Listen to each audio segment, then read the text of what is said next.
Гариф Ахунов – татар язучысы, драматург, публицист, җәмәгать эшлеклесе. Габдулла Тукай исемендәге дәүләт премиясе лауреаты.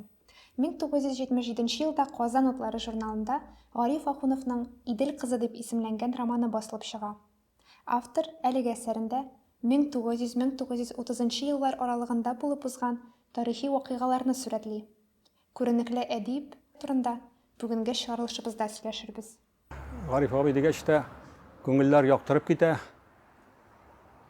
Ул якты йөзле, матур кеше иде. Тышкы кыяфәте белән генә түгел, ичке дөньясы белән дә. Ул бик кешелекле, ярдәмчел, ихлас кешеләрне ярата торган кеше иде. Мин аның белән Кырлай авылында Тукайның 100 еллыгына уздырылган бәйрәмдә очраштым беренче мәртәбә. Анда миңа шигырь белән чыгыш, Тукайга багышланган шигырем белән чыгыш ясарга программа керттеләр. Һәм шул шигырьне сөйләп бетергәч, минем янга Гариф абый килде. Ул шулай ук арча кешесе инде. Килде дә шигырең әйбәт дип кулны кысты. Менә шуннан инде аралашып киттек. Аның белән гаилә дуслары булдык. Мәҗлесләрдә бергә булдык, туган көннәрдә бергә булдык. Арчага еш кайтадырыйк.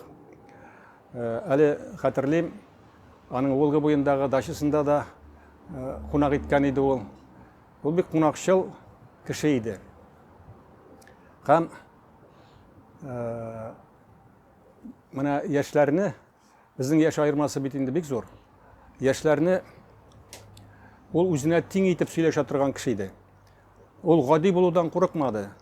Табигый һәм ихлас иде. Һәм шуның белән ул яшьләрне дә үзенә һәм халыкны да үзенә тартты дип беләм. Ул күп кешеләр бит ул ясалма була белмәде һәм аны теләмәде дә. Ул чын кеше иде. Менә шуның белән ул минем хәтеремә бик нык уелып калды. Андый кеше хәзер очратуы бик авыр. Бу яшьтә инде бигрәк тә Гариф абый менә исән булса, шушы нидә аралашып, җырлашып утырыр идек әле. Миңа өлкән язучыларның күбесен күреп калу бәхете тиде, гомумән. Инде бик өлкәннәрдән тыш, менә Гариф абый, Ахунов, Мөхәммәд Мәгдиев, Аяз Гөләҗевләрне белән якыннан аралаштым инде. Аларны без Иш Баһадир дип йөртәдерик. Бер картинада күрдек, бер нидә Васнецовның картинасы бар мәле, Иш Баһадир дигән. Менә шул картинаның астына аларның ишсен тизеп фотога төшергән идек бер мәртәбә. Гариф абый 10 ел буе Татарстан язучылар идарәсенең рәисе булып торды. Ул инде миңа кадәр, мин вакытта әле Язучылар союзының агзасы түгел идем. 93 елда мине алдылар язучылар агзасы итеп.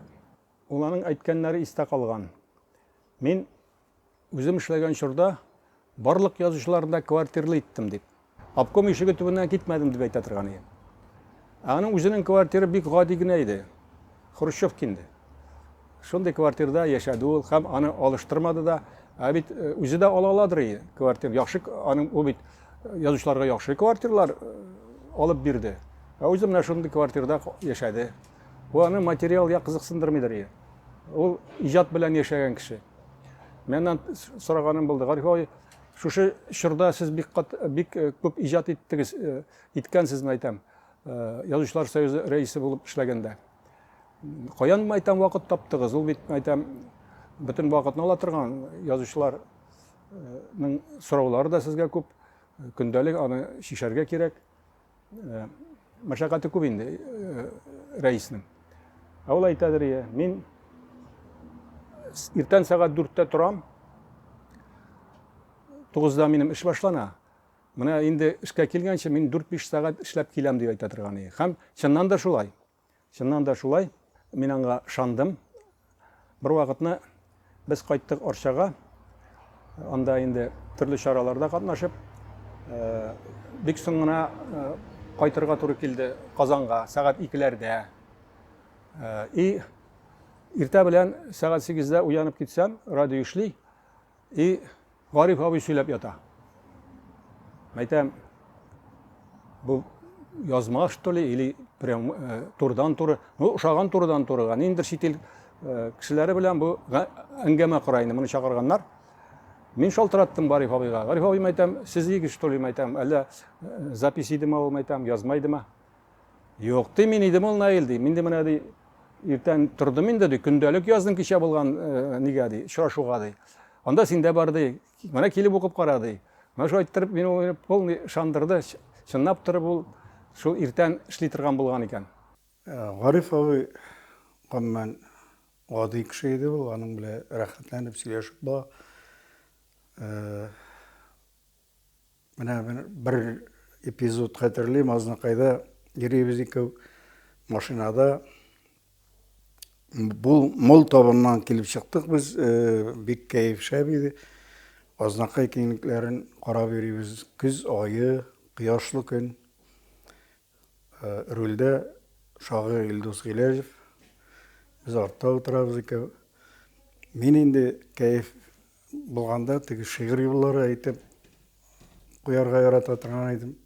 Менә шунда «Что дөнья киңлегеннән тарсынып күңелем кышы» дип куйдым да, Гариф абый, да Тукай шул инде нинди галәми зурлыкта фикер әйткән бит дип куйды инде.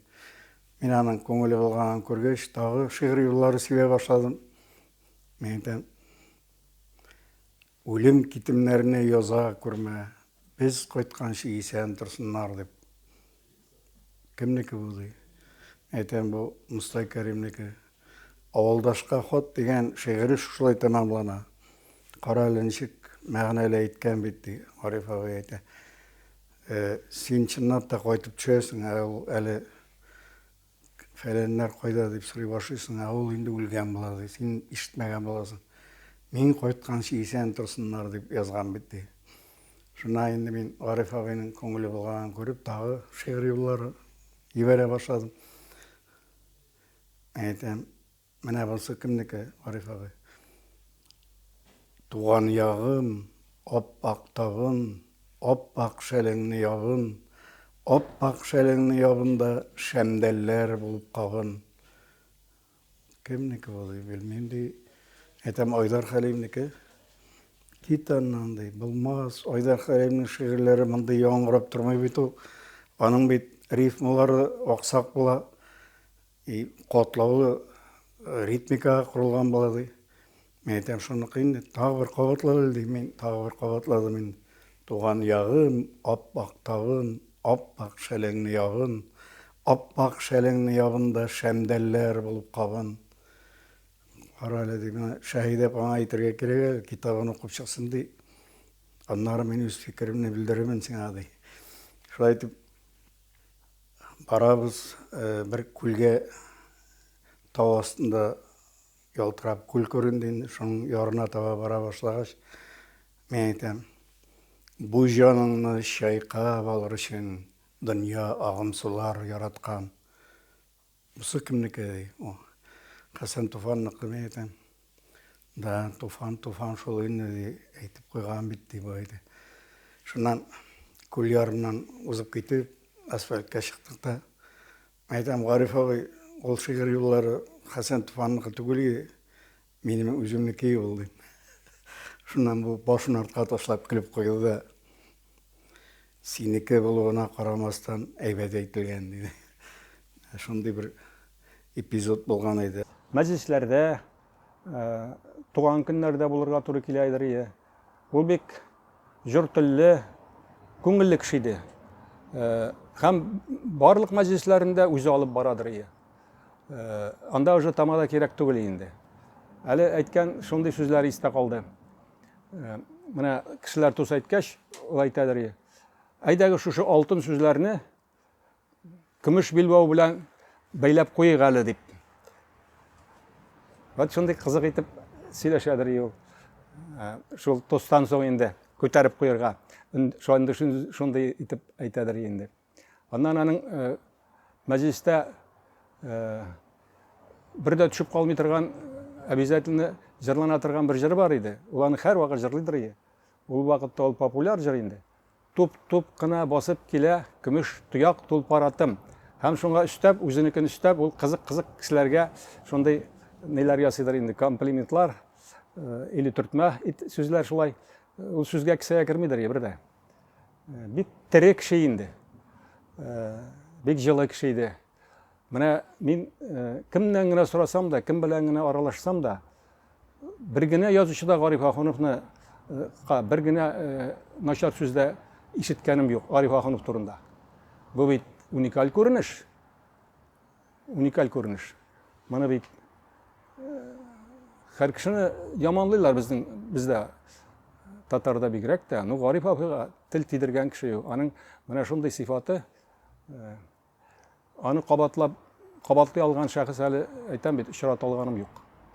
И ул менә әйткәнемчә ул бик ярдәмчел иде. Менә квартираларны әйттем бит инде, язучыларны квартиралы иттем дип. Икенчесе, мине гаҗәпләндергәне, 10 ел буе ул Хәзинә романын яза, почти 10 ел буе. Шул апаларының йорты, каралты куралары тулайым янып беткәч, ул шушы 10 ел эшләгән эшенә алган гонорарны, Хәзинә романын алган романны, апаларына бирә. Әлбәттә инде Шәһидә ханым белән килешеп, аның хәләл җифете белән, алар Шәһидә ханым белән бик тату яшәделәр, бик бер-берсен хөрмәт итеп яшәделәр, алар бер-берсен кулландырып яшәделәр, минем күз алдымда. Бу чынлап торып шулай. Шәһидә ханым да шундый ярдәмчел, шундый изге кешеләрнең берсе иде. Менә уйлап карагыз, хәзер аны белмим бирерләр микән. Ул вакытта хәзер гонорар кичкенә. Ул вакытта гонорарлар зур иде. Менә шушы йорт салып һәм каралты Куран тургызырлык гонорар, ул бик әйбәт гонорар инде.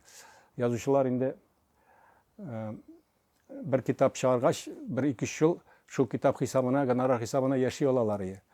Менә хәзерге гонорарларга инде алай яшәп булмый. Гариф ага ул мәҗлесләрдә һәр вакыт бер аның яраткан җыры бар иде. Тып-тып кына басып килә, көмеш тояк тулпаратым, «Хей!» дип куядыр бер җирендә. Шундый бер вакыт Илһам Шакиров та бар иде мәҗлестә. Гариф абый шул «Хей!» дигән җирен тагы бер кабатлап әйтә әле. Мин күпме өйрәнеп карадым иде, синең кебек әйтә алмыйм мин аны ди.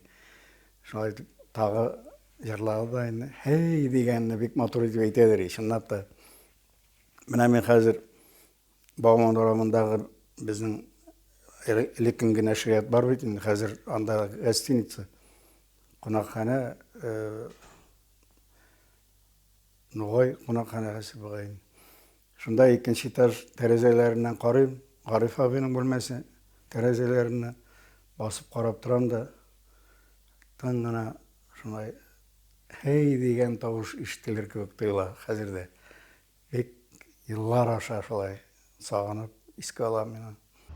Ул әйтүемчә бик бер катлы ачык кеше иде. Һәм мин аңа гаҗәпләнәдер идем. Гариф абый, мәйтәм, сез 10 ел буе ничек бу язучыларны тота алдыгыз, мәйтәм. Шулай җитәкли алдыгыз. Аның әйткән сүзе бар. Минем бөтен көчем елмаюда дип. Аның менә ул урамда барганда да елмаеп барадыр иде. Ул шундый якты иде менә. Мин аңа, чөнки бу үзенә күрә бер фәлсәфә, елмаю. Елмаю бик зур көчкә, я. Менә миңа аны Гариф абый әйтеп калдырды. Гариф абыйны күпләр бер катлы итеп тә кабул итәргә мөмкиннәр. Ләкин ул андый кеше түгел иде. Менә мин сезгә мисал рәвешендә китерәм. Аның Распутин аңа язып биргән үзенең китабын. Анда иң беренче сүз булай «Восточному мудрецу» дип башлана. Менә Распутин шулай бәһаләгән икән, уйлап карагыз инде. Ул бик мудрый кеше иде, бик тормышчан кеше иде. Тормышны төптән аңлаган һәм күргән бай биографиягә кеше иде ул. Яшь чагыннан ул бик күп авырлыклар белән үскән кеше. Һәм аның халкына куйган хезмәте аның халқына қойған қызметі қазіргі күнде де аның тұрмышы һәм ижаты бүгінгі күнде өзі бір зор хәзинә. Гариф Ахунов урамы. Һәрбер урам үзе жанлы тарих. Бақый ага, Сибғат, Исәнбәт.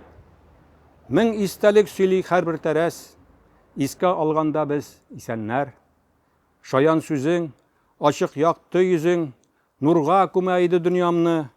Салқын кышта менә кабат уздым. Елмаюың калган урамны. Жылы карашыңның яктысына күпләр сиде шахид мин аңга. Ихлас жаның кыштай канат какты. Син үпкәсез идең дөньяга. Урамнардан урамнарга узам. Синең урам менә тамаша. Туп-туп басып тулпар аты килә. Син яраткан җырдан караша. Урам, буран, күзләр камаша. Бу тулпарат әллә парнас аты. Сине эзләп чыккан урамга.